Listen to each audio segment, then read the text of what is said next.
Fala aí, galerinha, tudo certinho no nosso projeto Pocket Previdenciário. Agora a gente vai fazer um bloco extra, saindo daquela numeração, a gente já tá aí, não é? Sei lá, eu já gravei até o bloco número 30, até o bloco número 30, ponto não sei lá quantos, né, pontos relevantes do decreto 10.410, mas agora nesse encontro a gente vai fazer isso aqui, ó, questões, aqui,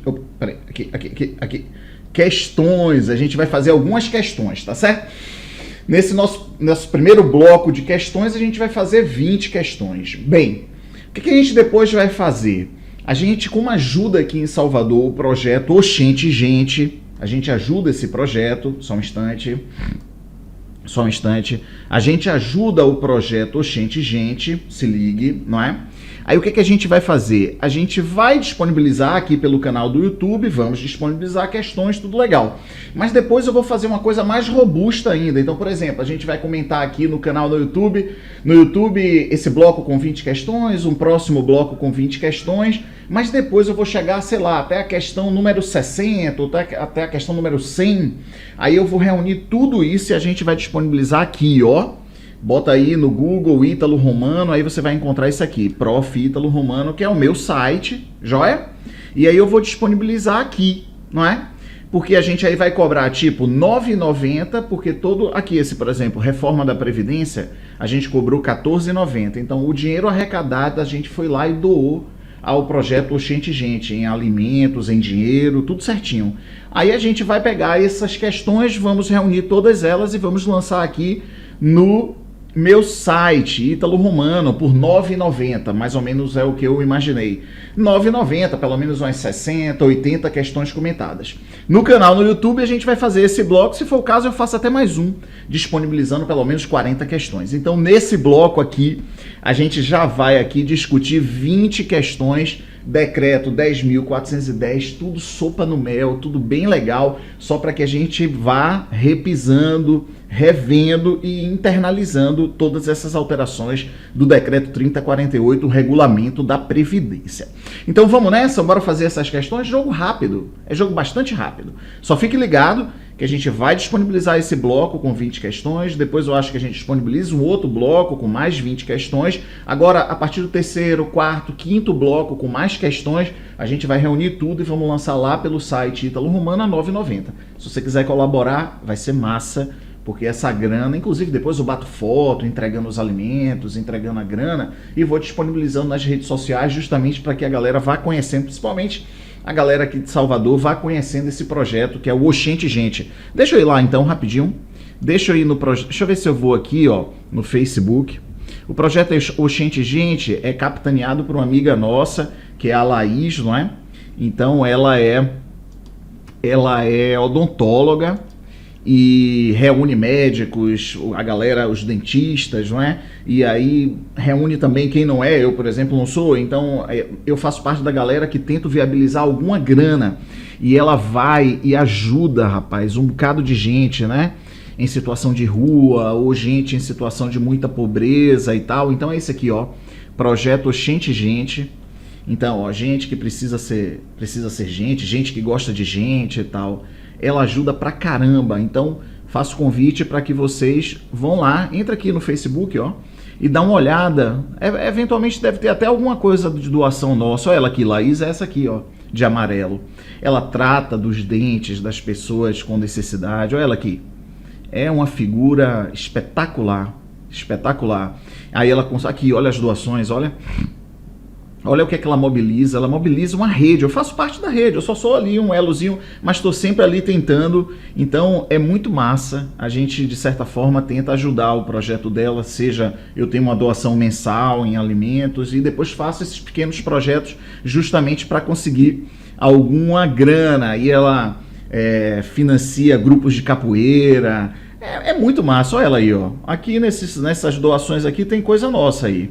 Porque agora a gente reuniu com os amigos de colégio, todo mundo deu uma grana e a gente fez uma festinha virtual, aí na verdade, arrecadamos uma grana, 800 e poucos reais, convertemos tudo isso em alimentos, uma montanha de alimentos e doamos para ela, e ela aí vai e redistribui aquilo ali. É muito massa. Então, portanto, beleza? Vão lá conhecer o Oxente Gente, porque caso você adquira o projeto lá pelo meu site, já sabe para onde está indo a sua grana, tá joia? Então, vamos nessa? Vamos aqui então agora fazer as questões, agora é jogo rápido. Agora é rapidinho, demorou mais essa introdução do que as questões. Então vamos lá, olha só. São todas questões feitas por mim, justamente, ó, repisando a matéria que a gente acabou de fazer. Acabou de ver nos blocos aí que estou disponibilizando aqui no canal do YouTube. Então vamos lá, questão número 1. As nomenclaturas dos benefícios, olha, auxílio doença e aposentadoria por invalidez, elas foram alteradas respectivamente para auxílio por incapacidade temporária e aposentadoria por incapacidade permanente. Beleza. Veja, observem que no caso do auxílio doença é legal essa alteração, porque não bastava ficar doente, não bastava sofrer algum acidente, tinha que ficar incapacitado temporariamente por conta da doença e por conta do acidente. Então, esse auxílio por incapacidade temporária ficou uma nomenclatura mais bacana, não é? Em relação à aposentadoria por invalidez, beleza, aí não vejo lá muita diferença, porque o cara inválido, o pressuposto é que ele está incapacitado permanentemente para o trabalho. Mas ainda assim, se quiser estender um pouco mais, a aposentadoria somente será concedida se o cara realmente estiver incapacitado permanentemente para o exercício de qualquer atividade laboral. Então, portanto, a questão número 1 é verdadeira. Questão número 2.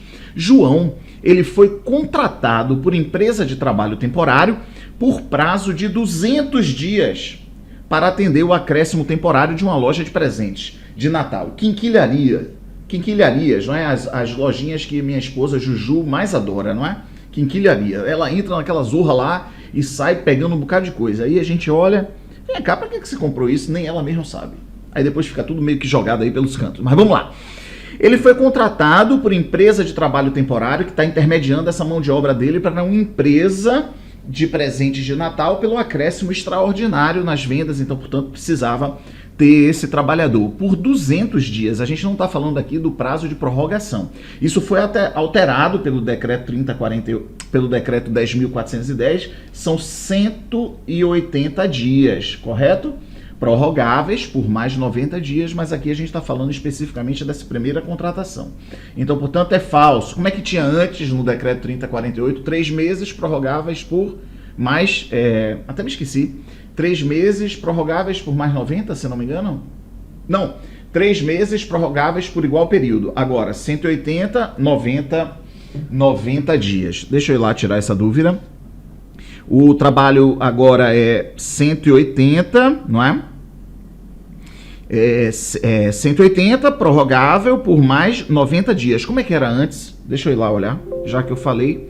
Como é que era no decreto 3048? Só aqui rapidinho. É porque a gente já vai internalizando o que é o novo, né? É uma onda isso, né? Deixa eu ver aqui... Deixa eu ir aqui rapidinho. Rapidinho. Deixa eu ver aqui rapidinho. Deixa eu até botar na busca, mas aqui dá pra fazer aqui. Vamos lá, deixa eu esquecer. Só um instante, é rápido. Tá, vou por aqui. Artigo 9º, logo ali no inciso 1º, né? No inciso 1º, na linha B, né? Isso aí. Vamos lá. Rapidinho. Pera aí, bora. Aqui na linha B. Como é que era antes? Eu queria saber antes. Aqui, ó. Por prazo não superior, prorrogável. Então, prorrogável por igual período. Então, era assim antes a nomenclatura, agora é por prazo não superior a 180 dias, consecutivos ou não, prorrogável por mais 90. Joia? Então, beleza. Vamos lá, então, na próxima questão. Então, a questão número 2, ela é falsa. Vamos lá na questão número 3. Pedro, deputado distrital, após a publicação do decreto 10.410, passou a ser enquadrado como contribuinte individual. Verdadeiro ou falso? Falso, porque ele continua sendo, é porque não estava expressamente no decreto 3048, falava ocupantes de cargo eletivo federal, estadual e municipal, mas eu entendo que no estadual englobava o distrital. Então, portanto, agora está lá consignado expressamente deputado distrital é segurado empregado. Beleza? Questão número 4. Dona Priscila presta serviços domésticos à família de Dona Sueli nos dias de segunda e quarta-feira, não é? Nessa situação, o enquadramento de Dona Priscila é de empregada doméstica. Verdadeiro ou falso? Falso! Falso, porque tem que ter pelo menos 3 dias na semana. Tem que ser superior a 2, não é? Superior não inclui 2. Então tem que ter pelo menos 3 dias na semana e foi isso que a gente botou na questão número 5. Empregado doméstico é aquele que presta serviço de forma contínua, subordinada, remunerada, pessoal, a pessoa, a família no âmbito residencial, em atividade sem finalidade lucrativa por pelo menos, por pelo menos não, seria pelo menos 3 dias, por mais de 2 dias por semana, beleza? Por mais de 2 dias, ou seja, não é mais ou igual. É maior que 2 dias, então por pelo menos 3 dias. Então, isso aqui é verdadeiro, beleza? Por mais de 2 dias, ou seja, por pelo menos 3.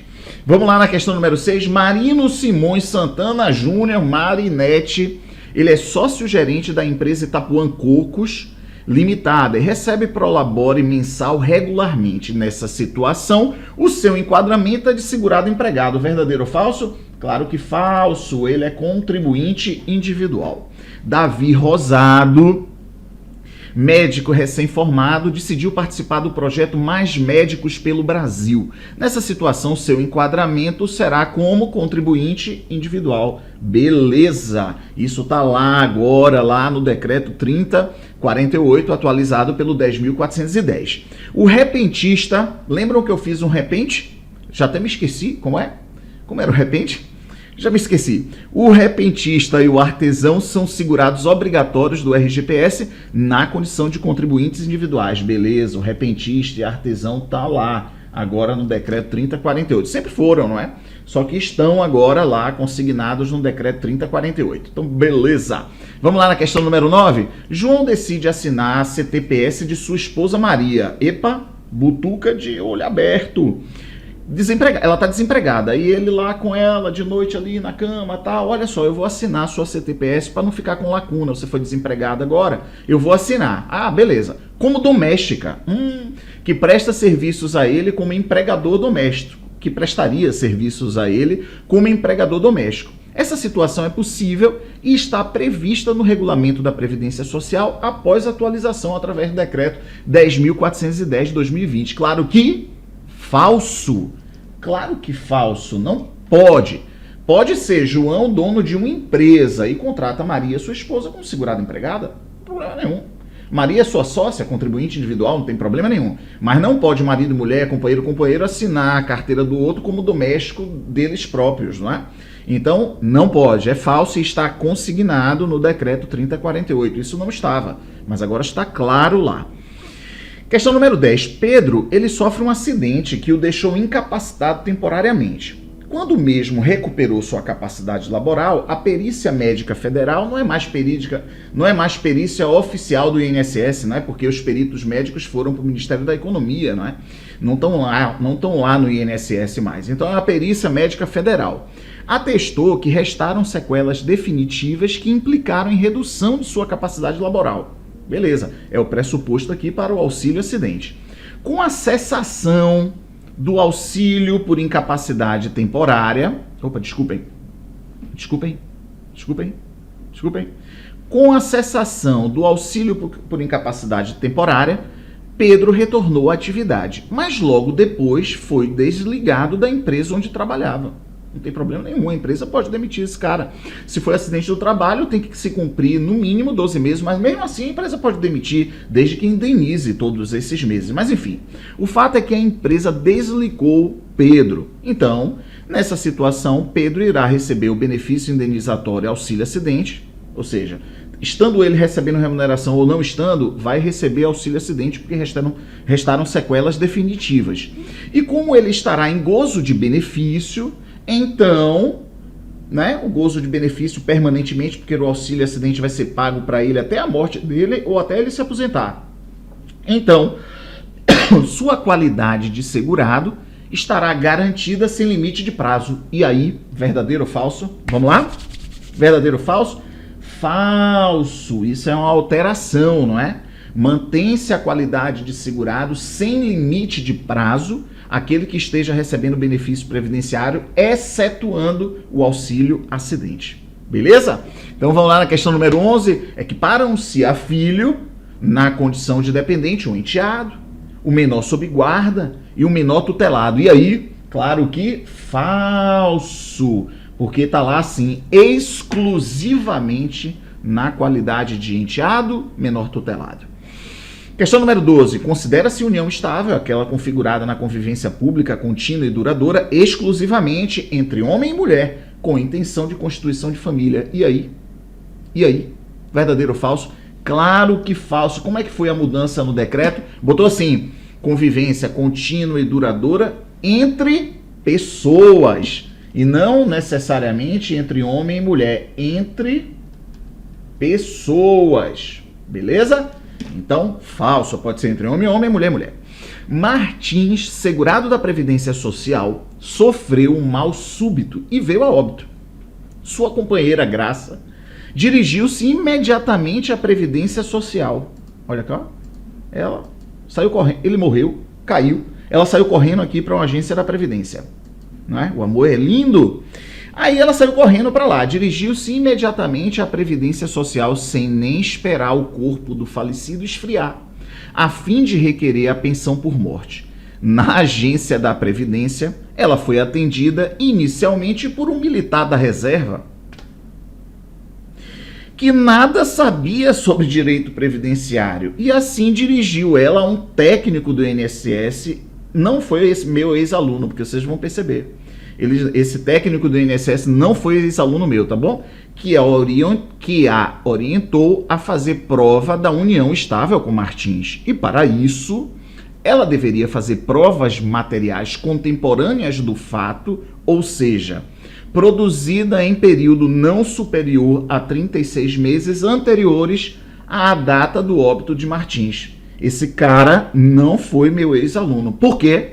Porque está falsa. Seriam 24 meses e não 36 meses. Beleza? Então a questão número 13 é falsa. Vamos lá na questão número 14. Murilo, segurado do regime geral, falece e seu pai, Gustavo, solicita o benefício pensão por morte ao INSS. Ora, o pai é dependente da segunda classe, então deverá ser comprovada a dependência econômica. Então diz lá a questão. Para comprovar que dependia economicamente do filho falecido, juntou vários documentos ali dos últimos 2 anos. Beleza, 24 meses da data do óbito. Joia. Diante dessa situação, a princípio, a dependência econômica será reconhecida e o pai de Murilo terá direito ao benefício requerido. Por que a gente botou a princípio? Porque tem que ver o caso, né? Tem que saber ali se aqueles documentos fazem realmente a prova e se não há dependente da primeira classe que vai se habilitar. Porque se houver um dependente da primeira classe, então o dependente da segunda classe se lenha, tá certo? Então, a princípio é por conta disso. Então, beleza? É verdadeiro a questão. Vamos lá na questão número 15? Pai e filho, após o expediente, numa mina subterrânea que prospectava minério de cobre, costumavam ir a um bar próximo da residência de ambos para ver amigos e tomar uma cervejinha artesanal e tal, não sei o que lá. Num fatídico dia, após 3 grades de cerveja, os caras estavam bebão, né? Loucão. Eles discutiram entre si sobre uma propriedade deixada pela esposa do pai, ou seja, a mãe lá do filho, enfim, que já era falecida. Estavam brigando por um bem de família, que loucura. A discussão esquentou e o filho acabou dando-lhe uma facada no pai e o mesmo não resistiu ao ferimento na altura do coração e veio a óbito. Nessa situação, o filho será excluído definitivamente do rol, né, da condição de dependentes após a condenação em primeira instância. E aí, verdadeiro ou falso? E aí, verdadeiro ou falso? Falso, porque a condenação tem que ser, para ser excluído definitivamente, tem que ser transitada em julgado. Então, portanto, é falsa a questão. Vamos na questão número 16. Após a publicação do decreto 10.410, será admitida a inscrição após a morte do segurado especial, não é após a publicação, sempre foi, né? E do contribuinte individual em casos específicos. E aí, sim ou não? Manda. Quero ouvir, quero ouvir. Após a publicação, será admitida a inscrição após a morte do segurado especial e do contribuinte individual em casos específicos. E aí, claro que falso, porque não tem isso aqui, muito pelo contrário. Está lá consignado que contribuinte individual e segurado facultativo não pode, ponto final. Falsa a questão. Questão 17, a partir de 13 de novembro de 2019, a emenda constitucional 103, tá bom? Foi extinta a proporcionalidade do salário de contribuição para qualquer tipo de segurado. Joia! Se houver contribuição sob base inferior ao salário mínimo, se o salário de contribuição for inferior ao salário mínimo, não vale para nada aquele mês, não vale para carência. Não vale para tempo de contribuição, não vale para manutenção da qualidade de segurado, não vale para cálculo de salário de benefício, não vale para contagem recíproca, não vale para zorra nenhuma. Acabou a proporcionalidade. Então, portanto, isso é verdadeiro. Isso é verdadeiro. Vamos na 18? Havendo em determinado mês recolhimento sobre salário de contribuição inferior ao salário mínimo, o que é que o segurado pode fazer? Poderá haver complementação da contribuição pelo próprio segurado de forma a alcançar o limite mínimo. Joia? É possível? Claro que sim. É dado essa possibilidade. Ele mesmo vai lá na zorra do banco, pega o carnê aqui, ó, vai lá, pega o carnê e fala, ó, sabe de uma, eu vou contribuir para complementar aquele mês ali, porque senão aquele mês é como se fosse um mês não trabalhado e isso vai me fazer falta no futuro. Vamos lá na questão 19. A fim de alcançar o limite mínimo do salário de contribuição, o segurado poderá autorizar que os salários de contribuição sejam agrupados ou que se utilize o excedente de uma competência em outra. Nos dois casos, dentro de um mesmo ano civil. Verdadeiro ou falso? Verdadeiro. A gente discutiu isso nos blocos teóricos. Ou seja, você tem três situações. Ou o segurado complementa, ou então há essa junção, né, agrupamento, ou então o excedente de uma determinada competência manda para outra que está faltando, sendo que tudo isso dentro do mesmo ano civil. Então, portanto, questão 19, ela é verdadeira. E a questão 20, Isabelle Sarmento presta serviço voluntário. Serviço voluntário na paróquia do seu bairro, lá em Maceió. Todos os dias, ela, juntamente com outros voluntários, liderados pelo padre Giuseppe Eduardo, meu papito, distribuem sopa, sanduíches e café quentinho aos moradores de rua. Nessa situação, como há prestação de serviço à paróquia, Isabelle é enquadrada como segurada obrigatória da Previdência Social. E aí, verdadeiro ou falso? Claro que falso, porque serviço voluntário, serviço gratuito, não há enquadramento, ok? Tem que haver remuneração para ser segurado obrigatório. Galera, esse vai ser o nosso primeiro bloco de questões, não é? Massa! Esse é o nosso bloco de questões, só um instante. Esse é o nosso bloco de questões, bloco número 1. Aí eu vou fazer o bloco número 2, eu devo disponibilizar aqui ainda no YouTube, tá certo? Mas depois haverá outros blocos, bloco 3, bloco 4, bloco 5, talvez a gente chegue aí umas 100 questões, mais ou menos, mas aí agora a gente reúne todos esses, inclusive esse, a gente lança lá pelo site Prof. Ítalo. Deixa eu fazer a propaganda aqui de novo, se você não quiser pode desligar, mas eu vou fazer a propaganda de novo, não tem problema nenhum. A gente vai lá no site Prof. Ítalo, é só botar italoromano.com.br e vai chegar aqui. Ainda não disponibilizamos não, tá? Se você entrar lá agora, você vai ver que tem esse curso lá, mas nem precisa, até porque eu já disponibilizei isso aí em outros lugares, enfim. Os alunos do Se Joga no INSS, por exemplo, tiveram isso aqui. Enfim, o fato é que a gente vai aparecer aqui as questões, decreto 10.410. Aí a gente arrecada uma grana, quem comprar, e o que a gente vai fazer com essa grana? A gente vai disponibilizar, aí se você quiser, vá lá no Facebook, e a gente vai disponibilizar justamente para o projeto Oxente Gente, que é o projeto da nossa amiga Laís, tá joia? Então, forte abraço, vamos juntos nessa caminhada, valeu, show de bola. 20 questões bem pontuais, bem rapidinhas, só para que a gente pudesse rever ali alguns conceitos. Valeu, um abraço.